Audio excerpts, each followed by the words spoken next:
नमस्कार विद्यार्थी मित्रांनो, मी सीमा तुमचे सरस्वती गुरुकुल चॅनलवरती स्वागत करत आहे।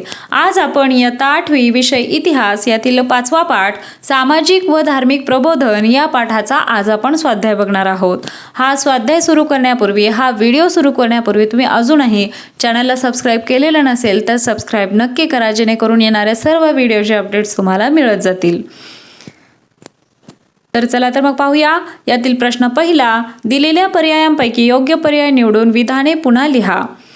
तर पर्याय आहेत सर सय्यद अहमद खान, स्वामी विवेकानंद, महर्षी विठ्ठल रामजी शिंदे। हे पर्याय आहेत, योग्य ठिकाणी योग्य पर्याय लिहायचा आहे। यामध्ये प्रश्न पहिला आहे, रामकृष्ण मिशनची स्थापना रिकामी जागा यांनी केली। तर ही स्थापना कोणी केलेली होती? स्वामी विवेकानंद यांनी। 2, मोहम्मद अँग्लो ओरिएंटल कॉलेजची स्थापना रिकामी जागा यांनी केली। तर योग्य पर्याय आहे sir Syed Ahmad Khan. 3, depressed classes मिशनची स्थापना रिकामी जागा यांनी केली। आता या ठिकाणी एकच पर्याय शिल्लक राहिलेला आहे, तो म्हणजे महर्षी विठ्ठल रामजी शिंदे यांनी या मिशनची स्थापना केलेली आहे। दुसरा प्रश्न आहे, पुढील तक्ता पूर्ण करा। आता वरती तक्ता दिलेला आहे, समाज सुधारकाचे नाव, संस्था, वृत्तपत्र किंवा पुस्तक आणि संस्थेची कार्य। तर या ठिकाणी आपल्याला राजाराम मोहन रॉय हे समाज सुधारक दिलेले आहेत। तर त्यांची कार्य, संस्था या सर्व गोष्टी आपण पाहूया। त्यांची संस्था आहे ब्राह्मो समाज, वृत्तपत्र किंवा पुस्तक संवाद कौमुदी, आणि संस्थेची कार्य आहेत कर्मकांडास विरोध, 2, उच्च नीच भेदभाव पाळण्यास विरोध, 3, सती प्रथा, बालविवाह व पडदा पद्धतींना विरोध, 4, विधवा विवाह व स्त्रियांचे शिक्षण यांना पाठिंबा दिला। तर अशा प्रकारचं त्यांचं कार्य सांगता येईल। खरं तर ह्या समाजसुधारकांचं एवढ्या कमी जागेत किंवा एवढ्या कमी शब्दामध्ये कार्य सांगणं खूप कठीण आहे, परंतु आपल्याला या ठिकाणी शब्दांची मर्यादा दिलेली आहे। त्याचबरोबर हा प्रश्न आपल्याला किती मार्काला येतोय त्यानुसार आपलं उत्तर राहणार आहे। जास्त मार्काला जर हा प्रश्न आलेला असेल तर आपल्याला माहिती ही तेवढीच अधिक लिहावी लागेल, आणि जर कमी मार्कांसाठी हा प्रश्न असेल तर उत्तर जास्त लिहून आपल्याला मार्क्स तेवढेच पडणार आहेत, म्हणून मोजकी माहिती लिहिणं गरजेचं आहे। तर दुसरे समाजसुधारक आहेत स्वामी दयानंद सरस्वती, यांची संस्था आहे आर्य समाज, पुस्तक किंवा वृत्तपत्र आहे सत्यार्थ प्रकाश, आणि संस्थेचे कार्य आहेत जातीभेद पाळायचे नाहीत, 2, स्त्री पुरुष समानता, 3, शिक्षणाच्या प्रसारासाठी शिक्षण संस्थांची स्थापना, 4, वैदिक धर्माचा प्रसार केला, 5, वेदांकडे परत चला हे संस्थेचे ब्रीदवाक्य होते।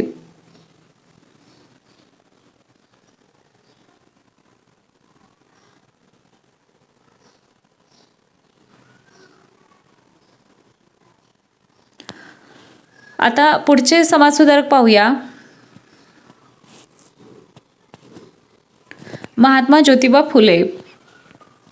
तर यांच्या संस्थेचं नाव आहे सत्यशोधक समाज, वृत्तपत्र किंवा पुस्तक आहे गुलामगिरी। त्यांची भरपूर पुस्तके आहेत, जसं शेतकऱ्यांचा आसूड आहे, गुलामगिरी आहे। या ठिकाणी फक्त एकच पुस्तक दिलेलं आहे।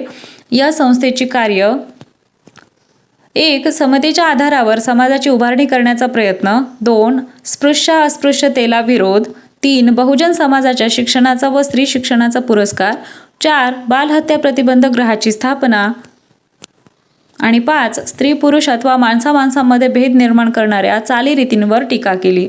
खरं तर हे आपल्याला या ठिकाणी 3च समाजसुधारक दिलेले आहेत, परंतु आपल्या भारतात आपल्या समाजासाठी ज्यांनी कार्य केलेले आहे अशा सर्व समाजसुधारकांना त्यावेळेस हे कार्य करणं खूप अवघड गेलेलं आहे। त्यावेळेसची परिस्थिती खूप वेगळी होती आणि आत्ताची परिस्थिती खूप वेगळी आहे। आता आपण हे जर वाचलं तर आपल्याला अगदी सहज वाटतं, सोपं वाटतं, परंतु त्यावेळेसची परिस्थिती फार वेगळी होती, कठीण होती। त्यामुळे तशा परिस्थितीत देखील त्यांनी अतिशय सकारात्मकरित्या हे सर्व कार्य केलेलं आहे, आणि त्याचीच फळे आज आपण चाखत आहोत असं म्हणायलाही हरकत नाही। आता पुढील प्रश्न पाहूया। तिसरा प्रश्न आहे, पुढील विधाने कारण स्पष्ट करा। यामध्ये 1, भारतात सामाजिक धार्मिक परिवर्तनाच्या चळवळी सुरू झाल्या। याचं उत्तर पाहूया। 1. भारतात इंग्रजी शिक्षण सुरू झाले, त्यामुळे नवे विचार, नवीन कल्पना, नवीन तत्त्वज्ञान यांचा प्रसार झाला. 2. पाश्चिमात्य विचार, संस्कृती यांची भारतीयांना ओळख झाली. 3. स्वातंत्र्य, समता, न्याय, मानवता, लोकशाही इत्यादी मूल्यांवर आधारित समाज निर्माण व्हावा असे नवसुशिक्षित मध्यम वर्गाला वाटू लागले. 4. समाजातील अंधश्रद्धा, जातीभेद, रूढी परंपरा आदी दोष नष्ट झाले पाहिजेत याची त्यांना जाणीव झाली. या जाणीवेतूनच भारतात 19व्या-20व्या शतकात सामाजिक धार्मिक परिवर्तनाच्या चळवळी सुरू झाल्या.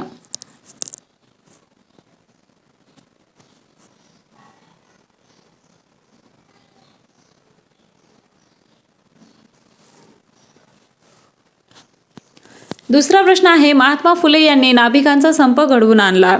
याचं उत्तर आहे 1. समतेच्या तत्वावर आधारित समाज निर्मिती झाली पाहिजे असा महात्मा फुले यांचा आग्रह होता. 2. त्यांनी स्त्री शिक्षणाचा पुरस्कार करून स्त्री शिक्षणाचे कार्य केले. 3. स्त्रियांवर अन्याय करणाऱ्या चालीरीती, रूढी परंपरा यांना त्यांनी कडाडून विरोध केला. 4. विधवा स्त्रियांचे केशवपण म्हणजे संपूर्ण केस काढून टाकण्याची क्रूर चाल त्या काळात अस्तित्वात होती. या रूढीला विरोध करण्यासाठी महात्मा ज्योतिबा फुले यांनी नाभिकांचा संप घडवून आणला.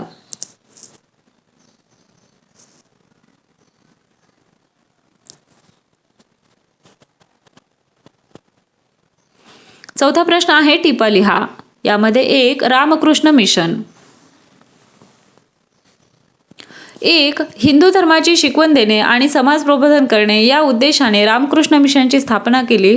2. रामकृष्ण परमहंस यांचे शिष्य स्वामी विवेकानंद यांनी 1897 मध्ये या संस्थेची स्थापना केली. 3. ही संस्था दुष्काळग्रस्तांना मदत करणे, रोगी व दीनदुबळे यांच्यावर औषधोपचार करणे ही सामाजिक कामे आजही करीत आहे. 4. स्थापनेपासूनच ही संस्था लोकांची आध्यात्मिक उन्नती करण्याचे काम करीत आहे.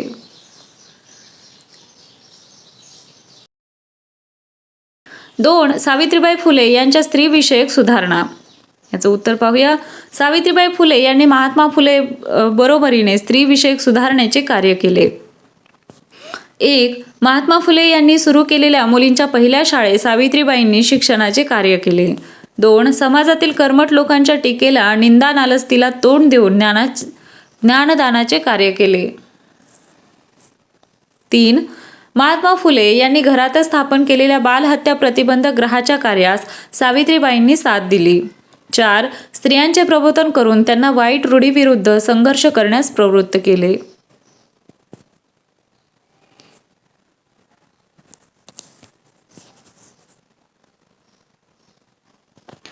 तर अशा प्रकारचं हे कार्य त्यांचं आपल्याला सांगता येईल. आशा आहे तुम्हाला सर्व प्रश्नांची उत्तरे समजली असतील. आपल्या चॅनलवरती सर्व विषयांच्या स्वाध्यायाचे व्हिडिओ अपलोड झालेले आहेत. त्याचबरोबर विविध विषयांची भाषणे, निबंधलेखन, पत्रलेखन यांचे देखील व्हिडिओ चॅनलवरती अवेलेबल आहेत. तेही तुम्ही नक्की चेक करा. हा व्हिडिओ तुम्हाला कसा वाटला ते कमेंट करून नक्की सांगा. व्हिडिओ आवडला असेल तर व्हिडिओला लाईक करा, तुमच्या मित्रांना हा व्हिडिओ शेअर करा आणि सर्वात महत्त्वाचं म्हणजे चॅनलला सबस्क्राईब करा. भेटूया पुढच्या एका नवीन व्हिडिओमध्ये. तोपर्यंत धन्यवाद.